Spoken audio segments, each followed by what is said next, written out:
What can a time-traveling, pointy-eared 9-year-old teach us about leadership? Well, it turns out quite a bit. There is a reason the concept of the hero has inspired humanity for thousands of years. It's ingrained in us. From religion to folktales, the hero speaks to us. It gives us hope, a reason to believe that no matter how hard things get, there is always a chance to overcome anything. For 25 years, the story of the hero of time has resonated with gamers from the hardcore Zelda fans to the casual player. Its deep story, engaging gameplay, and at the time of its release, its graphics, showcased a compelling tale of good versus evil.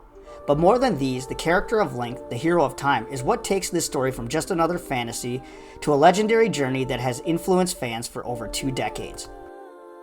What makes Link special is that while in certain aspects he's his own character with his own traits and personality, he's also the link between the game and the player, meaning we are Link. His experiences are ours, and we feel what he is feeling. That's why he's so relatable to so many people. Much of The Legend of Zelda can be considered metaphorical of real life. We've all been a kid dreaming of defeating evil, becoming great, being a hero, and saving the world despite impossible odds. But when we get older, we trade bokoblins for bills, and boss fights are not against massive spiders and giant trees, they're with business casual professionals in offices. We may not have a chance to get a mission from a princess to protect a divine relic, but we seek a higher purpose and we look to protect the things and the people we care about the most. Along our own journey, we struggle with wishing we had more. We want more money, more status, more items to make our lives easier and better. But we can relate all this back to the hero of time. Just like him, we often start our path with a dream and questions about our destiny. When Link begins his journey, he doesn't immediately jump up and tell himself it's time to save the world. Rather, he feels his purpose calling to him. When his purpose comes calling in a message from the Great Deku Tree, he answers that call. Maybe your call isn't as prolific as a dream, but maybe it's that hunch you feel every time you're alone and lost in your thoughts. Maybe it's different people that have mentioned the same thing to you, but you never took it serious before. Your purpose isn't always going to be something that you immediately feel drawn to, and it may not even be something that you even want to do at first. The journey doesn't start until you decide to take the first steps.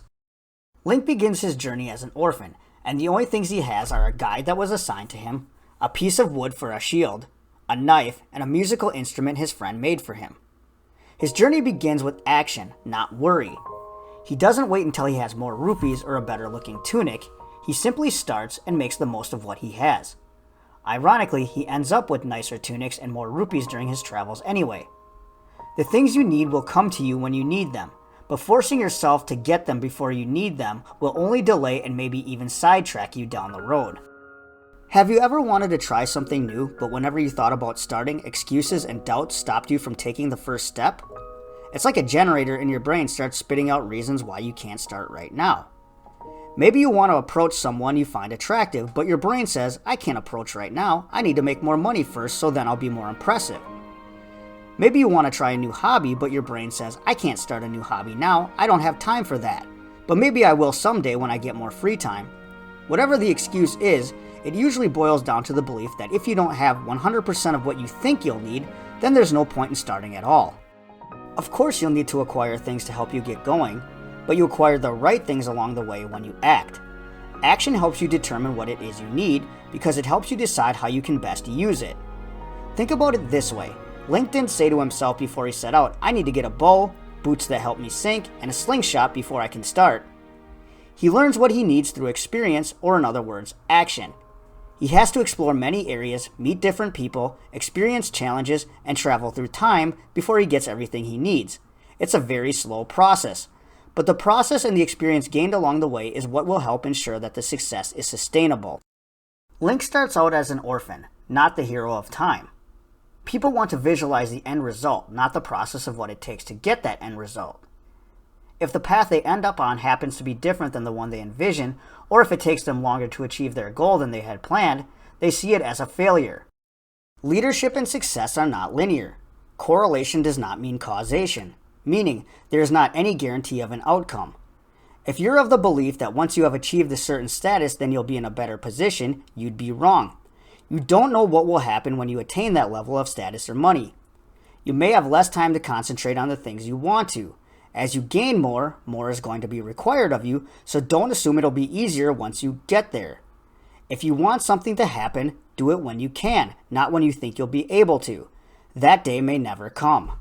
So let your actions do the talking for you rather than your words. Talk is cheap, and thankfully Link is the definition of letting his actions do the talking for him. Much of the world's problems remain because people talk too much.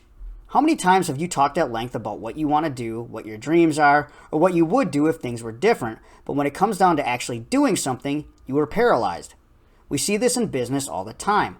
Projects get proposed, enthusiasm builds as meetings are planned, but when it comes to actually putting money behind something or doing the hard work to accomplish a goal, nothing actually gets done. Leaders stay on offense. They don't talk, they do. Remember, heroes aren't heroes because they have a title or because they're in charge. No kid who ever dreamed of being a hero pictured themselves as someone sitting around on a throne or behind a desk telling everyone else what to do. Instead, they dream of a person who takes action, who faces hordes of enemies, and fights for good. How boring would The Legend of Zelda be if instead of Link you played as the King of Hyrule? It wouldn't be any fun. Link is not loved because he rules a kingdom. He's loved because of the actions he took to save that kingdom. Unfortunately for us, the reality is most of our world is not a great kingdom like Hyrule, but more similar to Akana Canyon, a land that was stripped of its identity and values because its people became selfish and indulged on their own greed and excesses. They even got to the point where they believed they were greater than the gods. This was a place where even the undead lusted for more material wealth. Upon his defeat, Ego Stu Akana tells Link, believing in your friends and embracing that belief by forgiving failure, that feeling has long vanished from our hearts. On my kingdom, shine the light of justice. In essence, he tells Link, and us, how to overcome the sadness of a society that has lost sight of itself. Egos tells Link that he needs to forgive failure, meaning to forgive when people hurt him, when they do things selfishly, or when they don't meet his expectations. Our world is filled with people who are judgmental and focus on the faults of others while ignoring their own shortcomings. Our world puts a premium on getting what you want at any cost. This line of thinking doomed Akana, and we're not too far behind. The moon wasn't the only thing looming over Clocktown.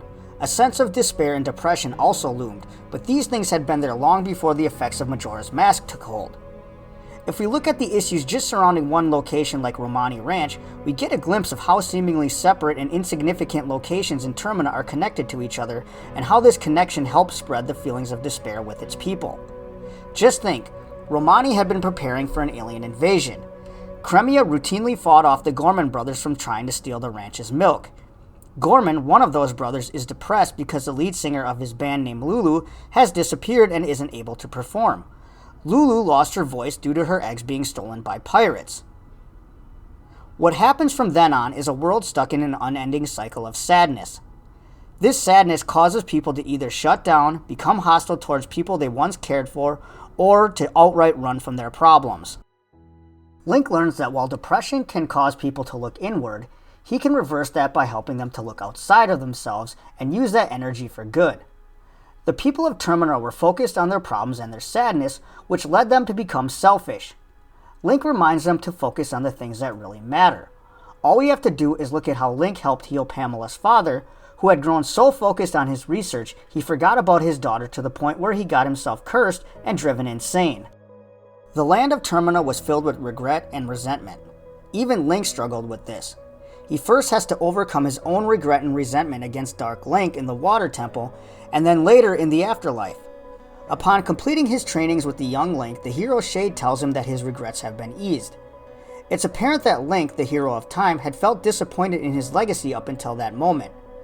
The hero Shade had turned his negative emotions inward, causing him to feel regret and resentment, believing that all his hard work to prepare a new hero was in vain. When he is finally able to pass on his legacy to someone from his own bloodline, he is freed from the chains he had forged for himself.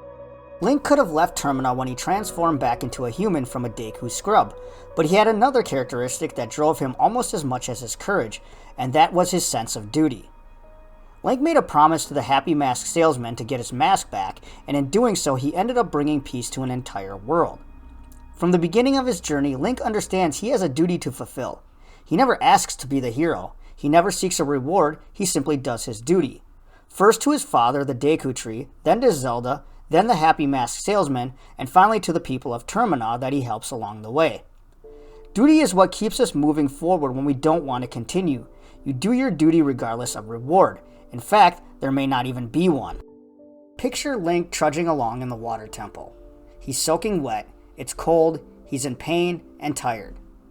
He gets to a peaceful room and is attacked by a dark version of himself that represents all of his doubts, regret, anger, and fear.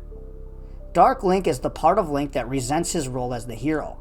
He never asks for any of this. He was only accepted by the Deku Tree because he sensed Link's destiny as the chosen hero. Even when Link gets a fairy, it wasn't because he was finally accepted as a Kokiri, it was because the Deku Tree needed him. Even if he turned back, he would just be going back to a life where he was never accepted, so all he can do is push forward. Dark Link was the physical manifestation of all the things holding Link back.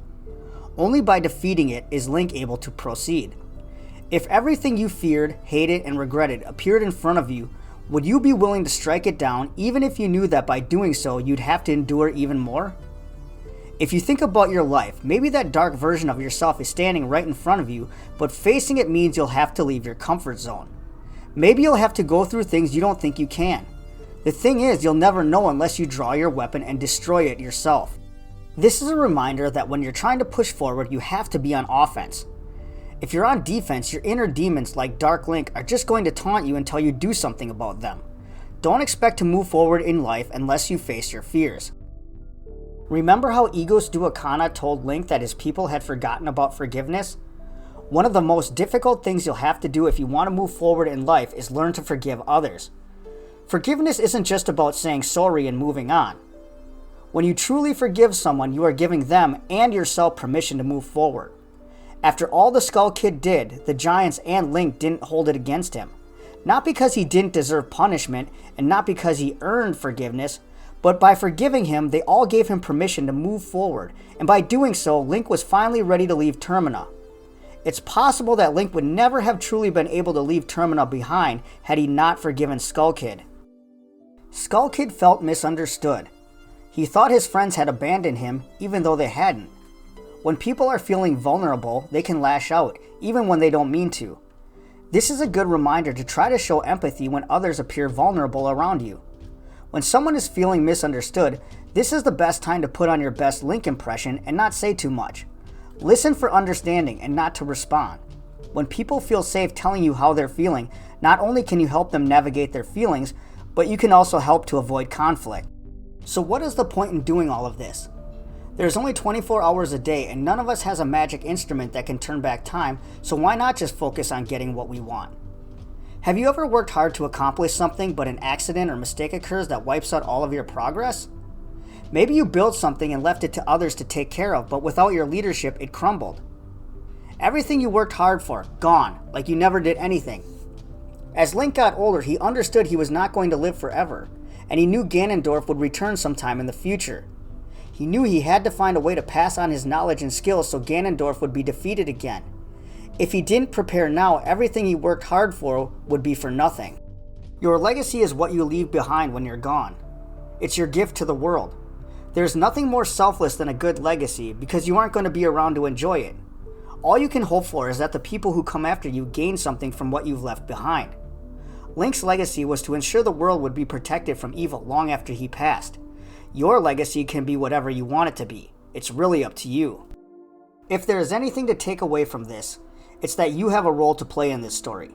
You choose how to write it. You may not be a time-traveling, master sword-wielding hero, but you can be a leader. You can influence people around you. You can forgive others. You can leave a legacy of giving behind. Most importantly, you can be a person who inspires others when all they need is something to believe in.